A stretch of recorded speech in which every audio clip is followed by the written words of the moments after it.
and it is, my car windshield is frozen, so I'm kind of waiting to heat up my car, but we're doing a couple things today. So first of all, I saw this really cool picture posted on Tumblr of Robert Wadlow, you know, known as the gentle giant, I believe. Probably seen him at Ripley's Believe It or Not as a statue and all sorts of things like that. Anyway, I saw this picture, I'm gonna put it up here for you, of Robert Wadlow, and he's in La Crosse, Wisconsin, so I figured I kind of wanted to see where he was standing. I have some guesses, but I'm not sure, and I'm not confirmed yet, so I'm gonna ask around, see if anyone can recognize it, and we'll kind of figure out this mystery. But first, I have something really cool over at Coulee Cards waiting for me, and I'll explain that once we get there. So let's start driving. So I'm heading to Coulee Cards. I wanted to stop by because a few weeks ago I was in the shop with my Mr. Mime collection. As some of you know, I'm collecting every Mr. Mime card, and I want to do it in every language too, which is a huge challenge and task to do. And I met this wonderful customer, Sean, who's been playing Pokemon since like the beginning and is a collector, really enjoys collecting the Diamond and Pearl era, I think was what he said. Anyway, very kind guy, and took down my number and said, hey, you know, I might have some stuff for you, you know, you can take a look at. So I was like, all right, cool, you know, really cool to meet other enthusiasts out there. And just the other day I got a call from Danielle at the store, and she told me that Sean had dropped off a box of mimes or cards for me to see if I needed them in my collection. So that's where I'm heading now, and he just said you can take whatever. So I think I'm gonna pay it forward. I'm gonna leave a gift card for a kid in the store. I'm gonna have Danielle give it to someone who really deserves it. You know, someone who wants to get into Pokemon, can't afford it because the prices are too high right now. Because let me tell you, the hobby is really hard to get into right now. If you can even find product in stores, it's hard. And if you can even afford the product in stores, that's a whole nother level of issues. So I think I want to pay it forward, the goodness, a little bit. And I might leave like a little $20 gift card for a kid to get a booster pack or something like that. Something really nice for someone, you know? So let's stop in. Let's see if we can add some cards to my binder. I got my binder right here in the back, and we should be arriving just in a few moments. All right, we've arrived at Coulee Cards, and let's go see what they got for me. I'm quite curious as what's in there. Look at that, snow and sleet across the Valley View Mall over here. Well, time to go in. Phantasmal Flame.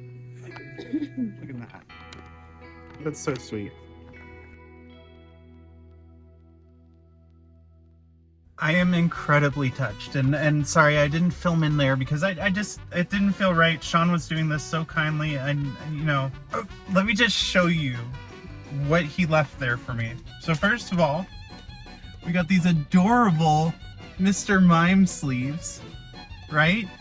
These are so cute. I'm gonna use these on all my mimes. I'm gonna re-sleeve all my cards in my binder here with these Mr. Mime sleeves because these are so cute. Next is something called Paper Safari. Paper Safari Park.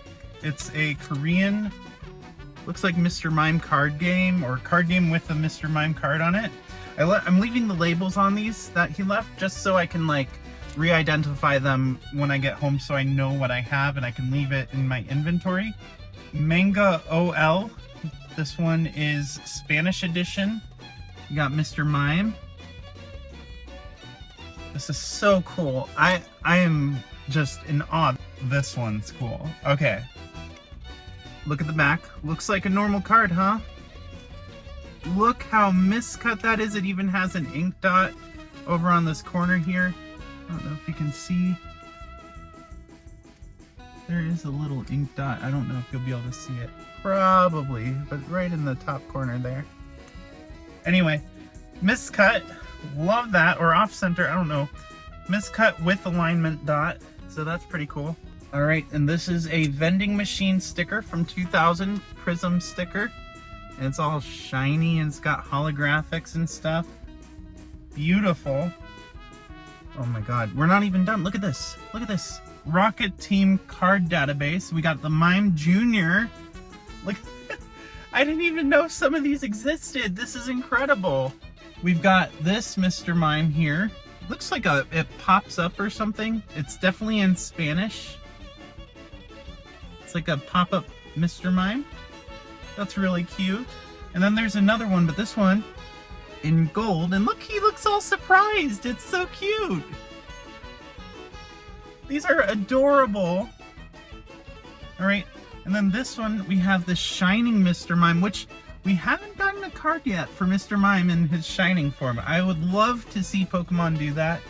That's so cool. Check this out. Another Mr. Mime. This one says Pokemon Pocketbook. So I'm assuming this is some kind of Japanese thing. Another. I believe these are all vending machine. This one seems to be in, I want to say like Portuguese or something like that. Looks like Portuguese. Maybe Spanish? I don't know. Pokemon Attacks card database. Look at that. That one's beautiful. Then we've got this, oh, okay, so they're all from Peru. They're non-official Pokemon cards. But look who's in the middle there. We got Mr. Mime in that puddle. And then last but not least, just a card in another language I don't have because I'm trying to collect all the languages of Mr. Mime. And this is Mr. Mime in Chinese. This is incredible. Sean, if you're watching, thank you so much. Danielle, thank you for getting us connected. And I wanted to pay it forward, so I spoke with them, got a $25 gift card. They're gonna give it to someone at the trading night at Coulee Card. I told them to look for a kid whose parents won't, doesn't have money to get them a booster or something, and they're, kid that can't afford it, because right now this hobby is so expensive, and it's kind people like Sean and, the kind folks at Coulee Cards and Games who always look out for collectors, for people getting interested in the game, people who are interested in sports cards, interested in Magic. Like, I just want to make sure that someone gets the card they want too, because this is such a kind deed. I want to pay it forward and do that. So I'm hoping that that goes to someone who really, really wants to enjoy the hobby, and that's what that's for. Maybe, hey, if you're feeling like you got a little bit of extra change, go to your local card store and do the same thing. It's such a cool thing to know that someone out there in the community is going to be pulling fire, and who knows, maybe they'll trade in a Mr. Mime they pulled at some point. All right, I've got a little mission though. I can't really show you on my phone. I showed you on the screen earlier that Robert Wadlow picture. I'm gonna head downtown while it's still safe to drive right now. It's kind of sloshy out. May's car was sliding around, so I'm gonna get in there. I'm gonna go downtown and let's see if we can find out where that picture was taken. I just think it'd be something fun to do today. We can walk around and yeah. All right, I'm gonna start driving.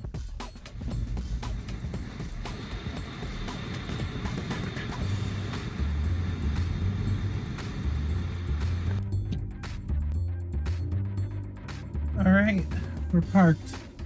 Just gotta wait for the traffic to get by here. Our first stop is Lighthold Music. Now, this was suggested to me by someone online to take a look and see. This was just a first random guess. We're gonna pass Bodega over here. I just love how all the old buildings look in downtown La Crosse. It's so beautiful. Alright, let's take a look at Lighthold Music. Now, if you look at the top of it, which is really all we can see in the picture is the top of the building, you'll see it's got those little squares. that little square pattern. So that is a match so far, but it's missing the giant hole. You see that giant square hole right there? It seems to be missing that. I can see why you'd think it's that one, but I don't know. I don't think it's Light Hold Music. What do you think?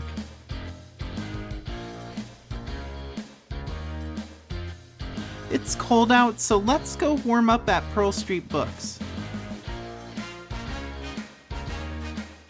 Oh, it is so cold out right now. Considering going home and doing this another day. One really cool thing in front of Pearl Street Books in here is this old shoe store. Tile flooring. Whenever I'm here, I try to check for first edition Goosebumps books because I add them to my collection, but unfortunately today it was all the new reprints, so I'm gonna have to skip on buying any Goosebumps today.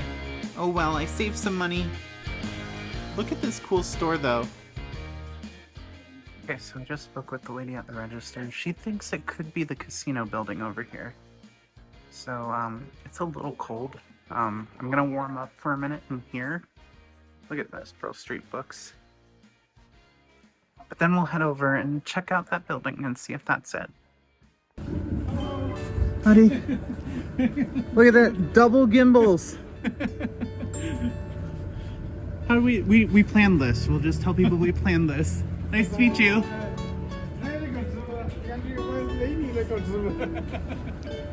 Nice to meet you.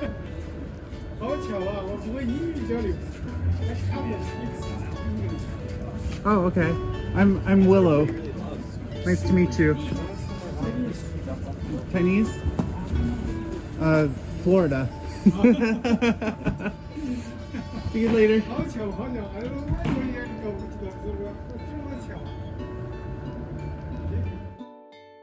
Off camera, he started waving at me like he wanted me to wave to his camera. Nothing. Y'all just ran into another blogger. He didn't speak English, he's from China, but that was really funny. What are the chances? Very nice man. My other thought was, could it be Kroner's hardware store? It doesn't appear to have tiles on the roof, but it does have tiles down here at the bottom, meaning maybe they were removed or the facade had changed a little bit. The windows are very similar to the bookstore. What do you think?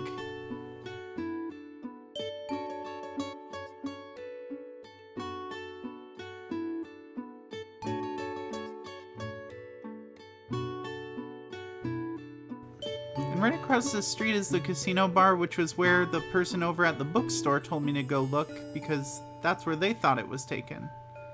I can see that it does have kind of big square tiles, but those look really big compared to the other ones, although it does look to have been repainted very recently and maybe even refaced. I don't know. This whole block area here seems to be newer or newer looking. Oh dear Lord, I'm cold. Okay, I got back in the car because I am freezing. My hands are like swelling. They're so cold and red. And I wanted to get in the car and talk. So I think that Robert Wadlow was probably in front of the casino building. That seems to be what the locals think. But a lot has changed in that time since the 1930s when that photo was taken. So, I don't know. It could have been Light Hold Music, and it could have been any other building downtown. Definitely another one is the Kroner's hardware store. I was trying to remember what it was called. I had to read the sign. Kroner's Hardware, which has been around for a long, long time here. Yeah, I think it's going to remain a mystery until I can get some more information, but I'll do some research. Probably won't know by the end of this video, but I will do some research and let you all know in a future video. I just want to show you though, one of my favorite things about downtown La Crosse, and I'm sure it's a lot of people's favorite thing about downtown La Crosse. Just look at that gorgeous sign up there. Now, I believe this was repainted in the 70s. You can kind of see an old Coke cup right there. Look at that. I don't know when this art originated, and it looks like there's some other faint text behind that. Enjoy Coca-Cola.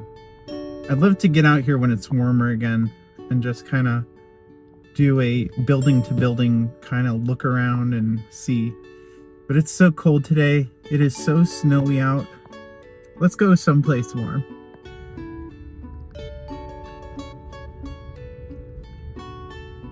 There's our old friend, Sonny the Sunfish.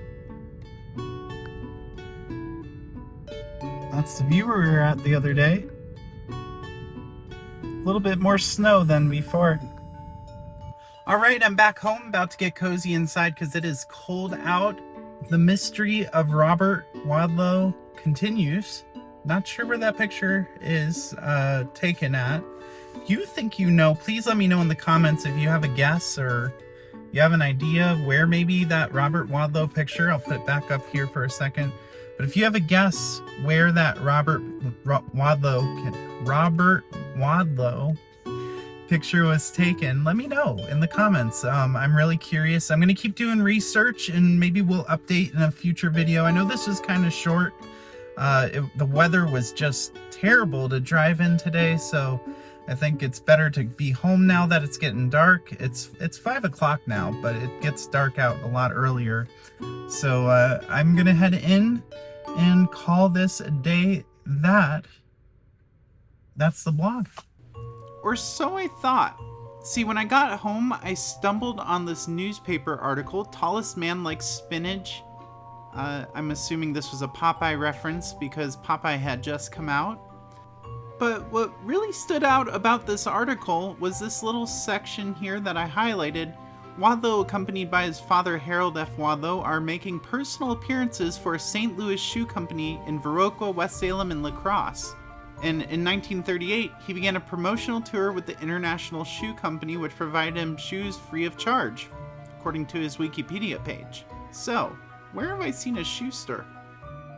Oh yeah, Arn's Shoes, which was at the bookstore that I totally didn't even think to look at. But if we look closely at Arn's Shoes, which is now Pearl Street Books, we'll see some similarities in the photo. Notice you've got the building in the background. These are some old photos of Arn's Shoe Co. But if we look at the building today, there's something missing, those little boxes. However, I learned that you can actually use Google to go back in time a little bit and look at what an area looked like before. And if we go back to 2012, you'll see those boxes are right there on the bookstore. This is a very compelling argument, but there was one more thing mentioned in that newspaper article that I wanted to highlight. The article mentions Robert encountered space difficulties in the Linker Hotel on Tuesday. At the Linker, two 54-inch width beds were placed side by side and a chair was placed at one side to rest his feet. He used 4 pillows piled atop each other. After sitting atop the desk to sign in, Bob ambled off with his cane to the elevator, bent over almost in half, and struggled in. Later in the evening, he read in the hotel lobby and obliged visitors with autographs.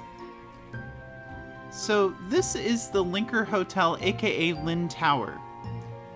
And if we put it side by side with the picture of Robert, it doesn't quite look... well, it doesn't look like the same building. So I'm pretty sure we got it right with the shoe store. It just matches up better with the entire story. And if you look at the roof, I mean, that's pretty spot on. I think we can call it case closed. Well, except for the fact that as soon as I was editing this video, someone commented on a post in a group on local history, and oh god, this looks just like it. Looks like we got a hotel to visit next week, so make sure you hit the subscribe button if you want to see part 2 of this video, and give this video a thumbs up. I worked really hard on it, and yeah, I'll see you next time.